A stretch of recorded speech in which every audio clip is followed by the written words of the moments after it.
Let's dive into an essential aspect of home maintenance, understanding residual residential cleaning. What exactly is residual residential cleaning?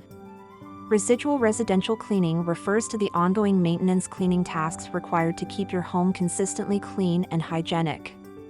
It involves regular cleaning routines that target areas prone to dust, dirt, and grime buildup. These tasks typically include dusting surfaces, vacuuming or sweeping, cleaning bathrooms and kitchens, and other routine chores. Why does residual residential cleaning matter? Not doing residual cleaning can result in the accumulation of bacteria, mold, and dust mites, which can trigger allergies and respiratory problems like asthma or other respiratory conditions.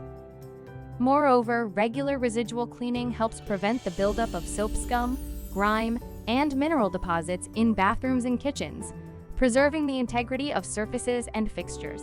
By staying on top of residual cleaning tasks, you not only maintain a clean and inviting living environment, but also contribute to your household's overall health and well-being.